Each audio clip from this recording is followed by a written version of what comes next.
Assalamualaikum warahmatullahi wabarakatuh.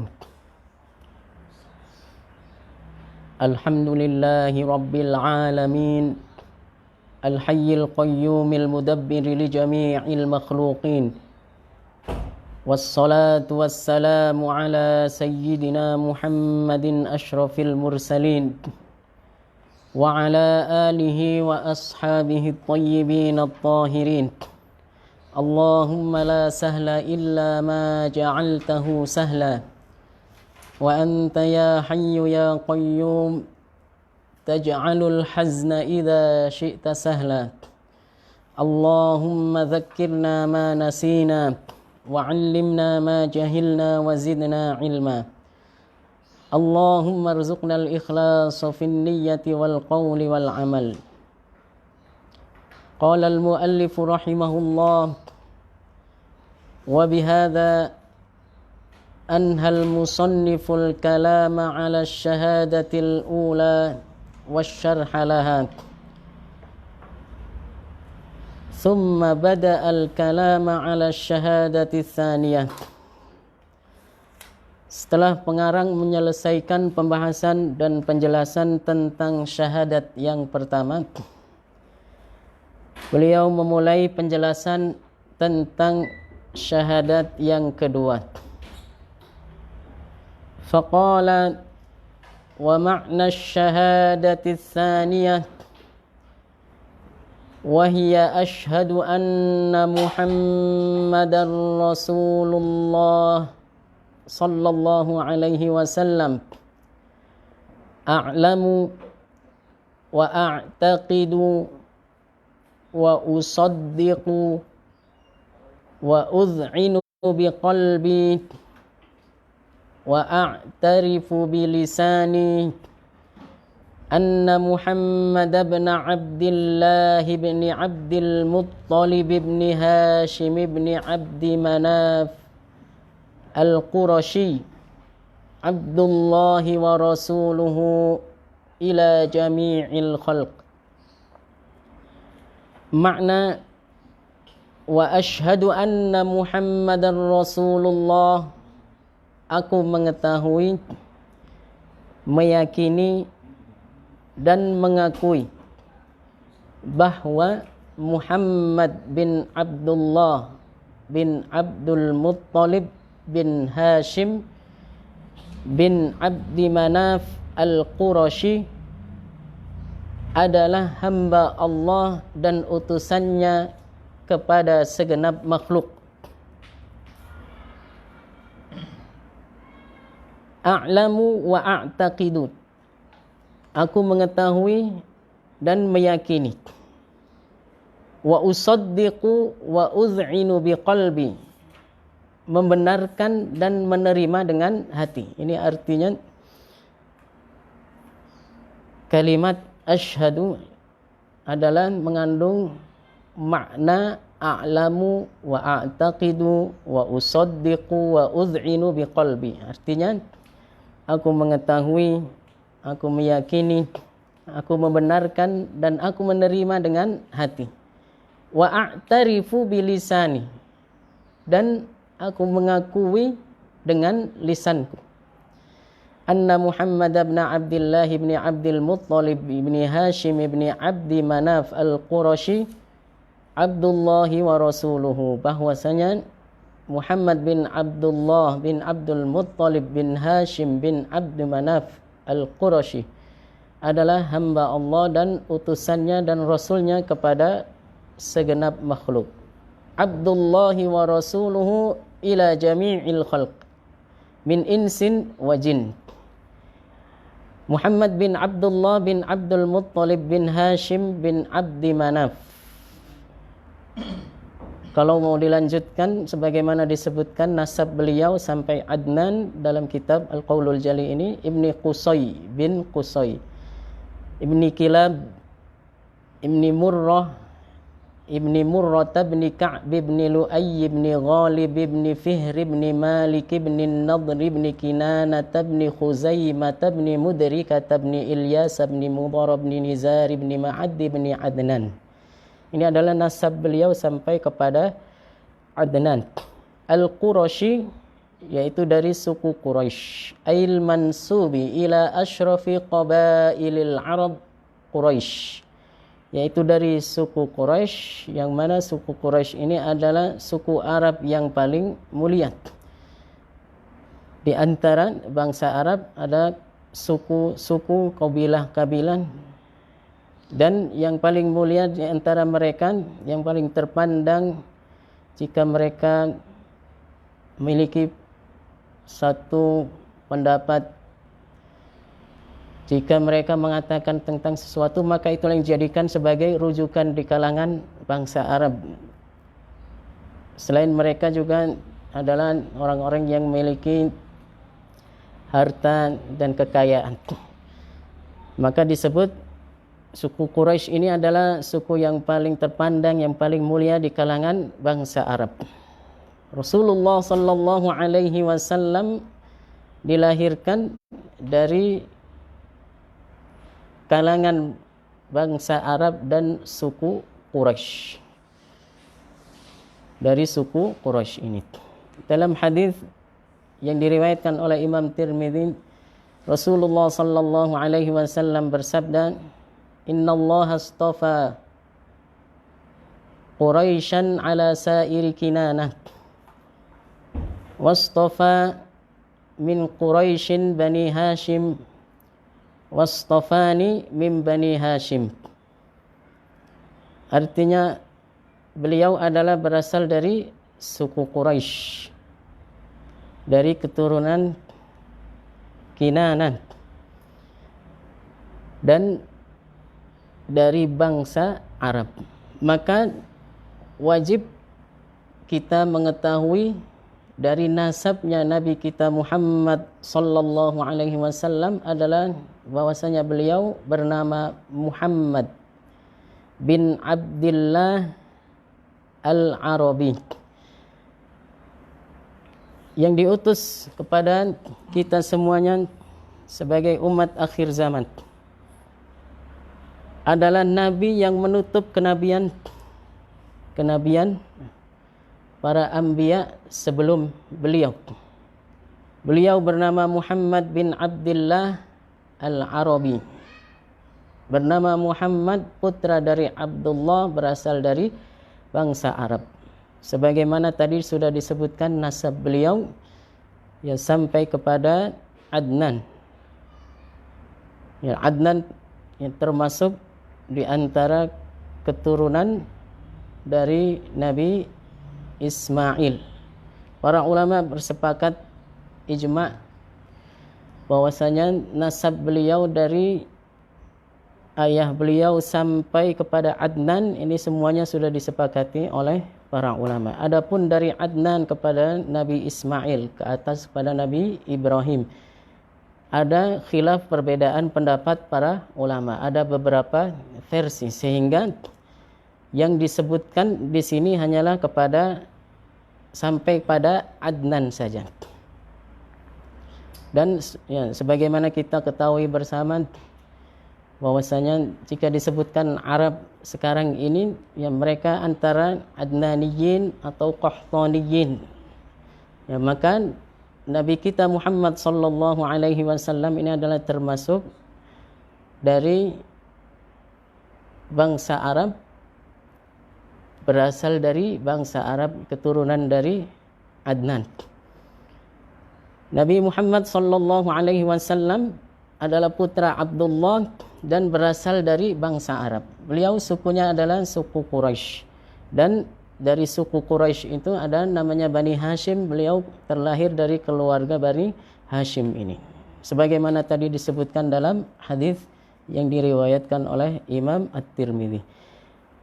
Abdullahi wa rasuluhu ila jami'il khalqi, bahwasanya Nabi Muhammad adalah hamba Allah dan utusannya kepada segenap makhluk. Ila jami'il khalqi di sini dijelaskan min insin wa jin. Al-khalq di sini artinya manusia dan jin, bukan semua makhluk. karena tidak termasuk malaikat. Allah Subhanahu wa taala mengutus Nabi Muhammad sallallahu alaihi wasallam kepada manusia dan jin saja dan tidak diutus untuk malaikat. Sebagaimana dalam Al-Qur'an disebutkan liyakuna lil alamina nadhira. Rasulullah sallallahu alaihi wasallam diutus untuk memberikan peringatan kepada al-alamin. Dalam ayat ini disebutkan dan ditafsirkan oleh para ulama sebagaimana disebutkan oleh para ulama tafsir seperti yang disebutkan oleh Imam An-Nasafi dalam tafsirnya dan menukil dari pendapat Ibnu Abbas dalam menafsiri ayat ini adalah min insin wa jin, al-ins wal jin, manusia dan jin saja. Adapun Nabi kita Muhammad sallallahu alaihi wasallam tidak diutus kepada para malaikat karena malaikat yang sudah ada rasul-rasul yang diutus dari kalangan mereka sendiri. Dalam Al-Qur'an Allah Subhanahu wa taala berfirman, Allahu yastafi minal malaikah. Allahu yastafi minal malaikati rusulan wa minan nas. Allah Subhanahu wa taala memilih di antara para malaikat itu rasul-rasul dan juga di antara manusia rasul-rasul. Di kalangan para malaikat ada rasul-rasul yang khusus diutus bagi mereka sendiri. Adapun dari kalangan dari jenis manusia ada rasul-rasul yang diutus untuk manusia dan untuk jin. Dalam satu cerita disebutkan dalam satu riwayat bahwasanya ada jin yang Muslim pengikut Nabi Isa alaihi salam yang membisikkan kepada Ja'ad bin Qais al-Muradi, yaitu orang Yaman yang sedang menempuh perjalanan ke Mekah.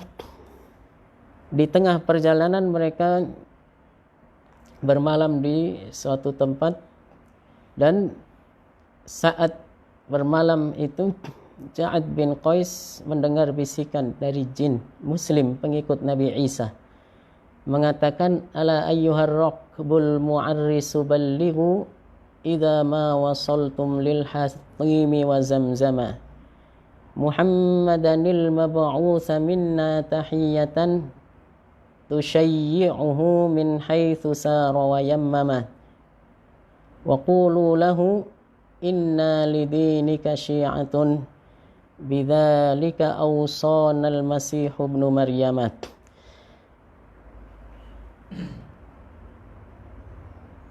Bisikan jin tersebut mengatakan kepada Ja'ad bin Qais al-Muradi, wahai rombongan yang sedang menempuh perjalanan dan bermalam di tengah perjalanan, jika kalian sudah sampai ke Hatim dan Zamzam, yaitu sampai ke Makkah, sampaikanlah kepada Muhammad tahiyat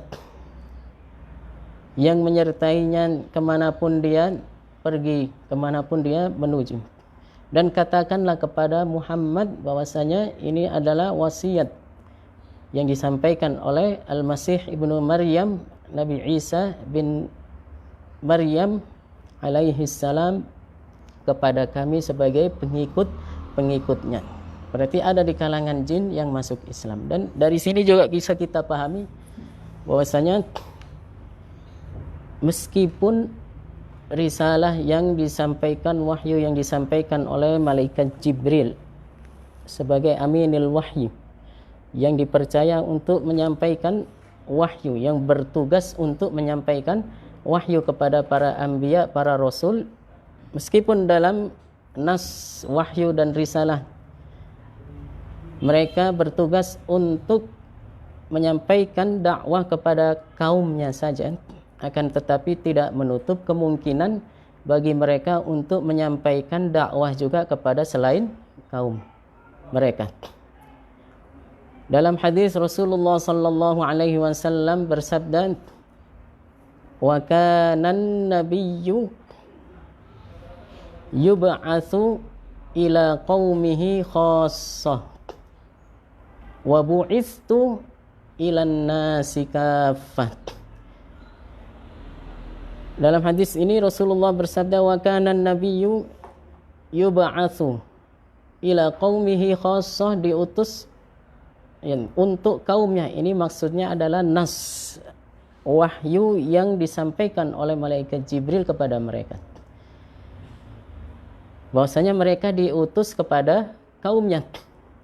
Nabi Hud misalnya kepada kaumnya yang bernama kaum Ad. Nabi Saleh kepada kaumnya yang bernama kaum Samud. Nabi Musa kepada Bani Israel, diutus kepada kaumnya, itu adalah nas wahyu. Akan tetapi jika ada di antara manusia ataupun jin yang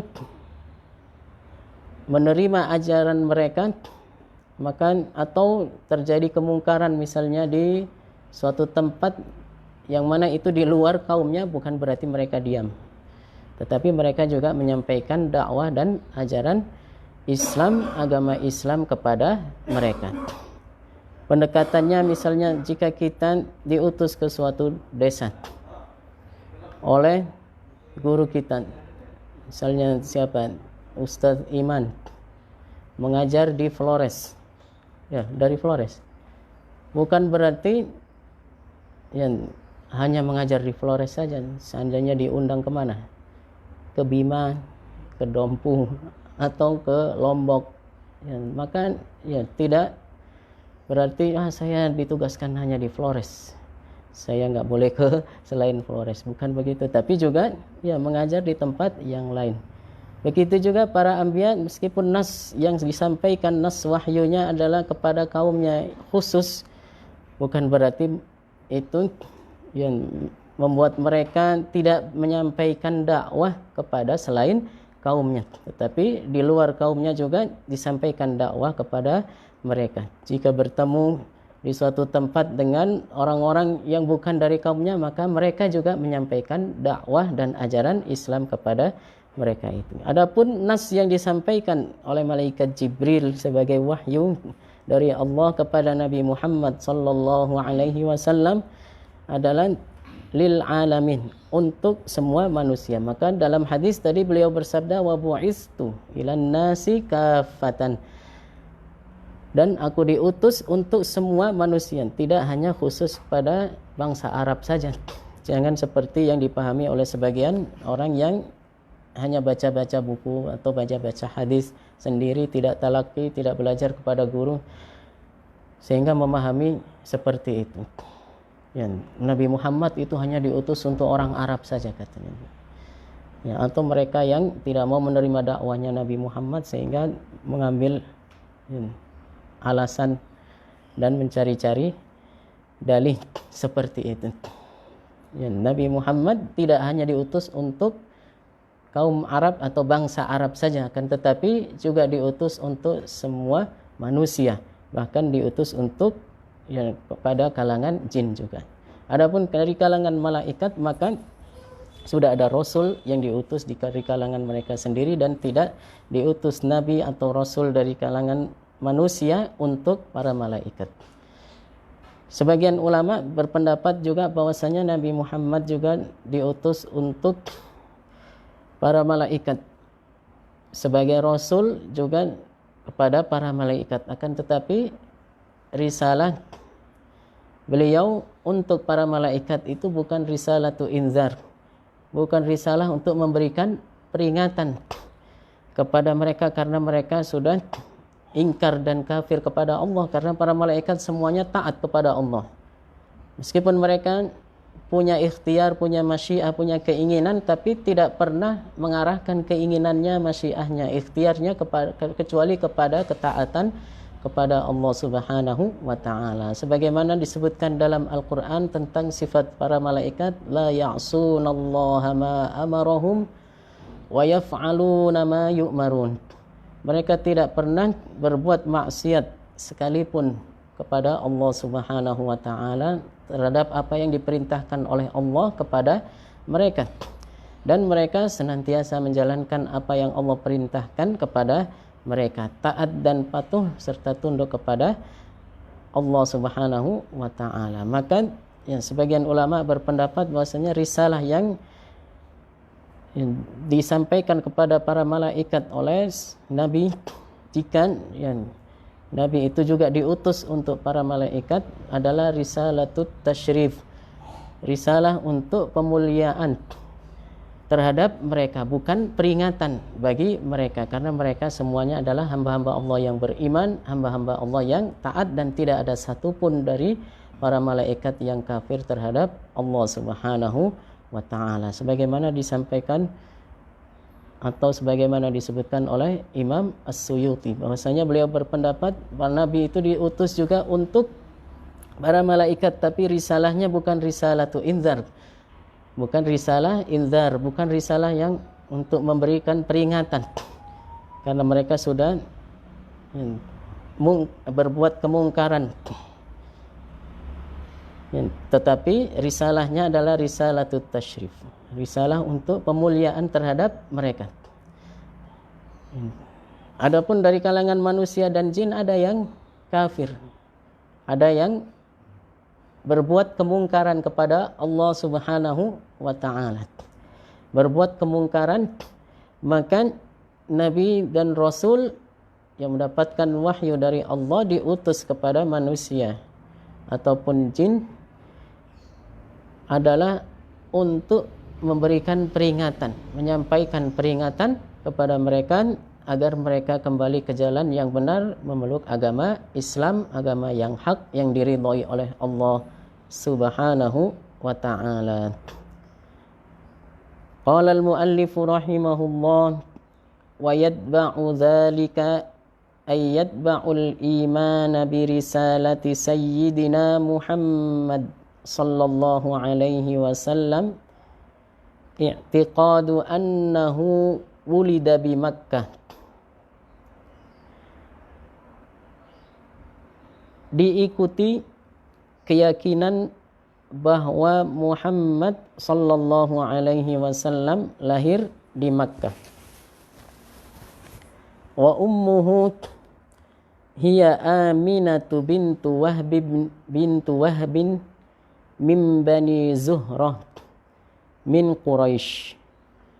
Ibunya, ibu Nabi kita Muhammad sallallahu alaihi wasallam, ibunda beliau bernama Aminah, bernama Aminah binti Wahab. Aminah binti Wahab dari Bani Zuhrah, dari suku Quraisy juga. Wajib bagi kita meyakini bahwasanya Nabi Muhammad sallallahu alaihi wasallam yang diutus oleh Allah sebagai nabi dan rasul kepada kita adalah dilahirkan di Makkah. Wa hajara wa bu'itsa biha ay nazala alaihi al-wahyu bin nubuwah wa huwa mustawtinun fiha. Wa kana hina idzin fi ghari Hira. Dan diutus menjadi seorang nabi di Makkah, yakni turun kepada beliau wahyu dengan kenabian saat beliau tinggal di Makkah. Ketika itu beliau sedang berada di gua Hira, meskipun secara letak geografis gua Hira itu kan ada di luar kota Makkah, apalagi di luar haram Makkah. Ada haram Makkah, itu adalah bagian dari Madinah Makkah, kota Makkah. Yang lebih ada kota Makkah, ada haram Makkah. Ini gua Hira masih berada di luar batas kota Makkah. Akan tetapi maksudnya adalah kalau disebutkan wulida bi Makkah wa bu'itsa biha, dan diutus di Makkah, artinya diutus saat beliau masih tinggal di Makkah sebelum hijrah ke Madinah. wa hajara ilal madinati, dan berhijrah meninggalkan kota Makkah menuju ke Madinah. Wa hajara ay faraqa Makkah ilal Madinatil Munawwarah bi amrillahi tabaraka wa ta'ala wa mata wa dufina fiha fi hujratis sayyidati Aisyah radhiyallahu ta'ala anha. Dan Nabi meninggal dan berhijrah meninggalkan kota Makkah dan dimakamkan di sana. Beliau meninggal dan dimakamkan di Madinah, yaitu di kamar Sayyidah Aisyah radhiyallahu anha. Wa yatadammanu dzalika aidan i'tiqadu annahu shadiqun fi jami'i ma akhbara bihi wa ballaghahu 'anillah. Dan juga wajib kita meyakini bahwasanya Nabi Muhammad sallallahu alaihi wasallam yang termasuk dalam cakupan makna syahadat yang kedua ini, yaitu meyakini bahwa Nabi Muhammad jujur dalam segala berita yang ia bawa dan sampaikan dari Allah Subhanahu wa ta'ala. Nabi tidak pernah salah dalam menyampaikan dalam hal yang beliau beritakan dari Allah. Nabi tidak pernah salah dalam hal yang beliau beritakan dari Allah. Orang yang meyakini Nabi pernah salah dalam masalah yang berkaitan dengan agama, yang berkaitan dengan wahyu yang beliau terima sebagai seorang nabi dan utusan, seorang rasul yang diutus oleh Allah, maka itu termasuk yang bisa merusak keimanan dan bisa merusak keyakinan akan makna dua kalimat syahadat. Jika seseorang meyakini Nabi pernah salah dalam urusan agama, maka itu adalah termasuk yang bisa merusak keimanan dan merusak keyakinan akan makna dua kalimat syahadat dan bisa mengeluarkan seseorang dari agama Islam.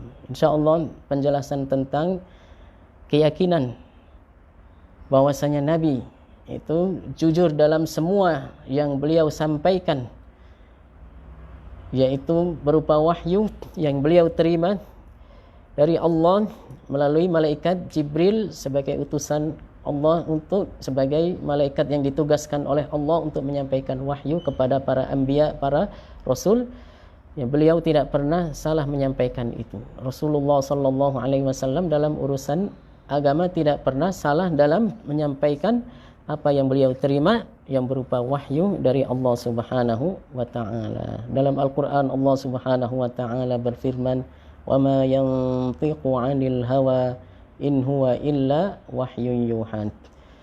Dan Rasulullah sallallahu alaihi wasallam tidak mengatakan tentang urusan agama ini berdasarkan hawa nafsu, akan tetapi semuanya itu adalah wahyu yang beliau terima dari Allah Subhanahu wa ta'ala. Pembahasan tentang hal ini akan kita lanjutkan pada pertemuan berikutnya. Kesimpulan dari pelajaran kita pada kesempatan kali ini bahwasanya di antara yang wajib kita percayai, kita yakini tentang makna dua kalimat syahadat atau makna syahadat yang kedua ini adalah bahwasanya kita wajib meyakini bahwasanya Muhammad bin Abdullah Al-Arabi, dari nasab Rasulullah kita mengetahui tentang tiga hal ini. Muhammad putra dari Abdullah dan berasal dari bangsa Arab. Muhammad bin Abdullah, Muhammad bin Abdullah Al-Arabi. Muhammad bin Abdullah yang berasal dari bangsa Arab itu adalah utusan Allah bagi kita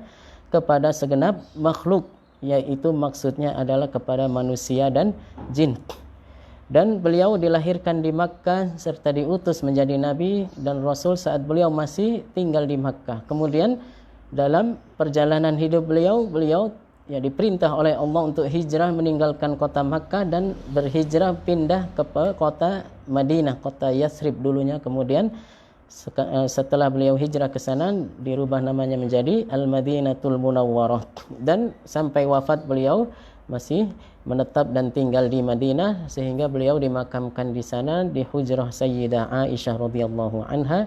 Dan di antara yang wajib kita yakini yang termasuk kandungan dan cakupan dari makna syahadat yang kedua ini, kita wajib meyakini bahwasanya Nabi Muhammad adalah jujur dan benar dalam segala apa yang beliau sampaikan kepada kita dari Allah Subhanahu wa taala. Apa saja yang beliau sampaikan insyaallah kita akan bahas pada pelajaran dan pertemuan berikutnya.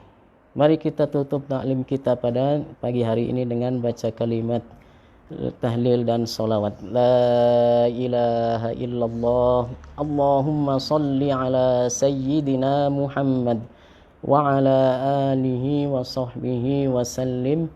Rabbi ighfirli walil mu'minina wal mu'minat. Walhamdulillahi rabbil alamin. Tsumma assalamu alaikum warahmatullahi wabarakatuh.